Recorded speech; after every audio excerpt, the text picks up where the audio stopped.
But while the Trump administration is very concerned with European security and believes that we can come to a reasonable settlement between Russia and Ukraine, and we also believe that it's important in the coming years for Europe to step up in a big way to provide for its own defense, the threat that I worry the most about vis-a-vis Europe is not Russia, it's not China, it's not any other external actor.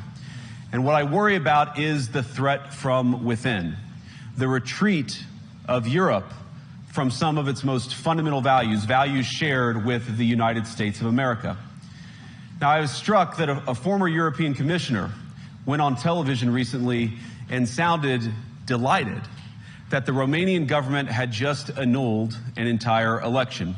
He warned that if things don't go to plan, the very same thing could happen in Germany, too. Now, these cavalier statements are shocking to American ears. For years, we've been told that everything we fund and support is in the name of our shared democratic values. Everything from our Ukraine policy to digital censorship is billed as a defense of democracy. But when we see European courts canceling elections and senior officials threatening to cancel others, we ought to ask whether we're holding ourselves to an appropriately high standard. And I say ourselves because I fundamentally believe that we are on the same team. We must do more than talk about democratic values, we must live them. Now, within living memory of many of you in this room, the Cold War positioned defenders of democracy against much more tyrannical forces on this continent. And consider the side in that fight that censored dissidents, that closed churches, that canceled elections. Were they the good guys? Certainly not. And thank God they lost the Cold War.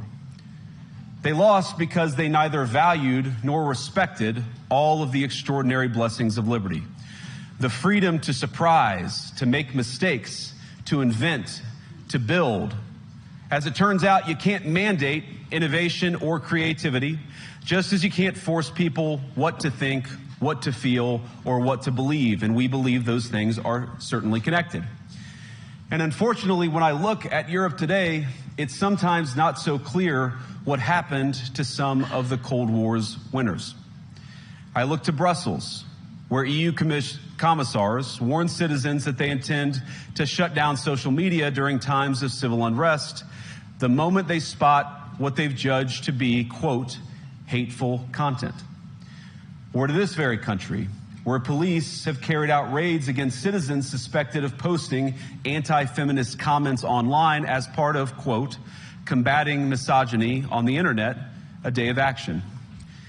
I look to Sweden, where 2 weeks ago the government convicted a Christian activist for participating in Koran burnings that resulted in his friend's murder. And as the judge in his case chillingly noted, Sweden's laws to supposedly protect free expression do not, in fact, grant, and I'm quoting, a free pass to do or say anything without risking offending the group that holds that belief. And perhaps most concerningly, I look to our very dear friends, the United Kingdom, where the backslide away from conscience rights has placed the basic liberties of religious Britons in particular in the crosshairs. A little over 2 years ago, the British government charged Adam Smith Connor, a 51-year-old physiotherapist and an Army veteran, with the heinous crime of standing 50 meters from an abortion clinic and silently praying for 3 minutes. Not obstructing anyone, not interacting with anyone, just silently praying on his own. And after British law enforcement spotted him and demanded to know what he was praying for, Adam replied simply, it was on behalf of the unborn son he and his former girlfriend had aborted years before. Now, the officers were not moved. Adam was found guilty of breaking the government's new buffer zones law, which criminalizes silent prayer and other actions that could influence a person's decision within 200 meters of an abortion facility. He was sentenced to pay thousands of pounds in legal costs to the prosecution. Now, I wish I could say that this was a fluke, a one-off crazy example of a badly written law being enacted against a single person. But no, This last October, just a few months ago, the Scottish government began distributing letters to citizens whose houses lay within so-called safe access zones, warning them that even private prayer within their own homes may amount to breaking the law. Naturally, the government urged readers to report any fellow citizens suspected guilty of thought crime. In Britain and across Europe, free speech, I fear, is in retreat. And in the interest of comedy, my friends, but also in the interest of truth, I will admit that sometimes the loudest voices for censorship have come not from within Europe, but from within my own country, where the prior administration threatened and bullied social media companies to censor so-called misinformation. Misinformation like, for example, the idea that coronavirus had likely leaked from a laboratory in China. Our own government encouraged private companies to silence people who dared to utter what turned out to be an obvious truth. So I come here today not just with an observation, but with an offer. And just as the Biden administration seemed desperate to silence people for speaking their minds, so the Trump administration will do precisely the opposite, and I hope that we can work together on that. In Washington, there is a new sheriff in town, and under Donald Trump's leadership, we may disagree with your views, but we will fight to defend your right to offer it in the public square, agree or disagree.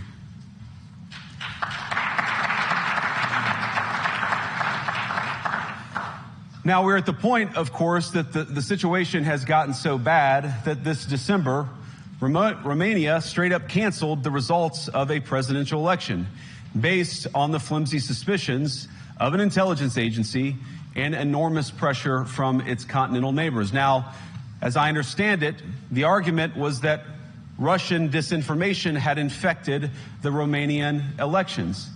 But I'd ask my European friends to have some perspective. You can believe it's wrong for Russia to buy social media advertisements to influence your elections. We certainly do. You can condemn it on the world stage even.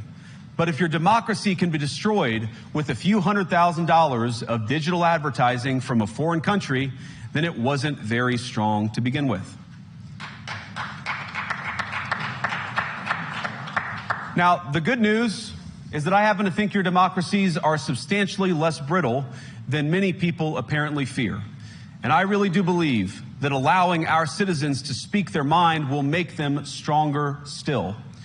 Which, of course, brings us back to Munich, where the organizers of this very conference have banned lawmakers representing populist parties on both the left and the right from participating in these conversations. Now, again, we don't have to agree with everything or anything that people say. But when people represent, when political leaders represent an important constituency, it is incumbent upon us to at least participate in dialogue with them. Now, to many of us on the other side of the Atlantic, it looks more and more like old entrenched interests hiding behind ugly Soviet-era words like misinformation and disinformation, who simply don't like the idea that somebody with an alternative viewpoint might express a different opinion or, God forbid, vote a different way or, even worse, win an election. Now, this is a security conference, and I'm sure you all came here prepared to talk about how exactly you intend to increase defense spending over the next few years in line with some new target. And that's great, because as President Trump has made abundantly clear, he believes that our European friends must play a bigger role in the future of this continent. We don't think, you hear this term, burden sharing, but we think it's an important part of being in a shared alliance together that the Europeans step up while America focuses on areas of the world that are in great danger. But let me also ask you, how will you even begin to think through the kinds of budgeting questions if we don't know what it is that we are defending in the first place? I've heard a lot already in my conversations, and I've had many, many great conversations with many people gathered here in this room. I've heard a lot about what you need to defend yourselves from, and of course that's important. But what has seemed a little bit less clear to me, and certainly I think to many of the citizens of Europe, is what exactly it is that you're defending yourselves for. What is the positive vision that animates this shared security compact that we all believe is so important. And I believe deeply that there is no security if you are afraid of the voices, the opinions, and the conscience that guide your very own people. Europe faces many challenges, but the crisis this continent faces right now, the crisis I believe we all face together, is one of our own making. If you're running in fear of your own voters, there is nothing America can do for you. Nor, for that matter, is there anything that you can do for the American people who elected me and elected President Trump. You need democratic mandates to accomplish anything of value in the coming years. Have we learned nothing that thin mandates produce unstable results? But there is so much of value that can be accomplished with the kind of democratic mandate that I think will come from being more responsive to the voices of your citizens.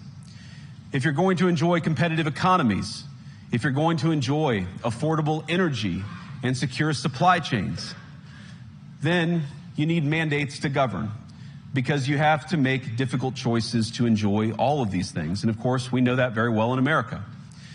You cannot win a democratic mandate by censoring your opponents or putting them in jail, whether that's the leader of the opposition, a humble Christian praying in her own home, or a journalist trying to report the news. Nor can you win one by disregarding your basic electorate on questions like who gets to be a part of our shared society. And of all the pressing challenges that the nations represented here face, I believe there is nothing more urgent than mass migration. Today, almost 1 in 5 people living in this country moved here from abroad. That is, of course, an all-time high. It's a similar number, by the way, in the United States, also an all-time high.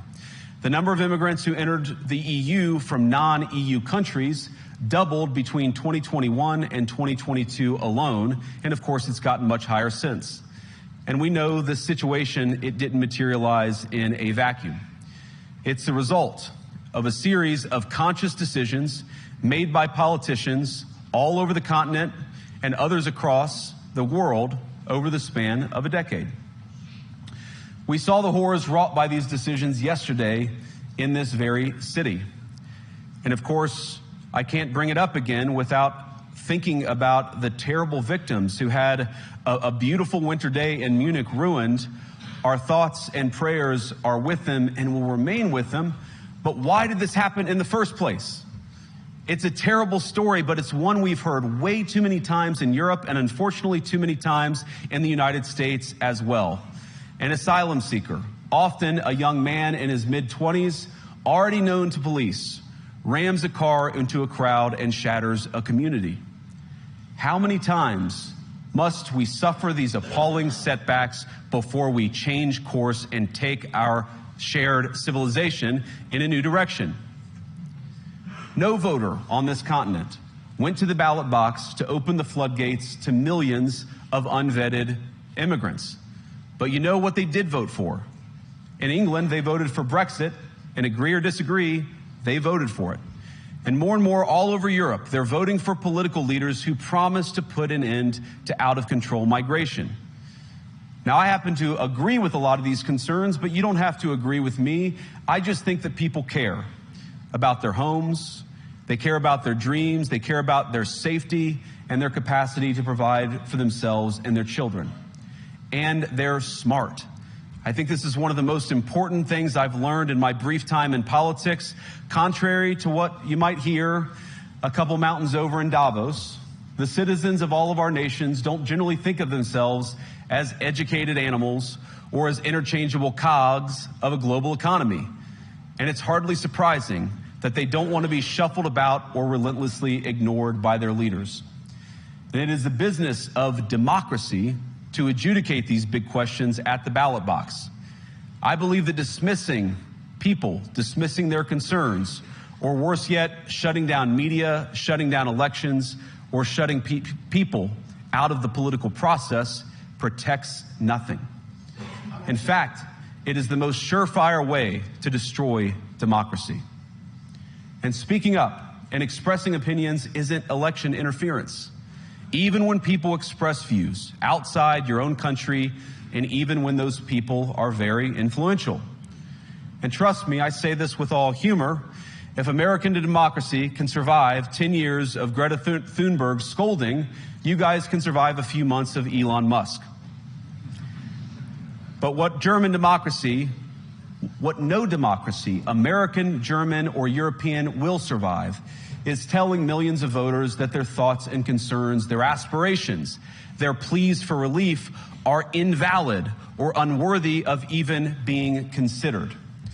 Democracy rests on the sacred principle that the voice of the people matters. There's no room for firewalls. You either uphold the principle or you don't. Europeans, the people, have a voice. European leaders have a choice. And my strong belief is that we do not need to be afraid of the future. You can embrace what your people tell you, even when it's surprising, even when you don't agree. And if you do so, you can face the future with certainty and with confidence, knowing that the nation stands behind each of you.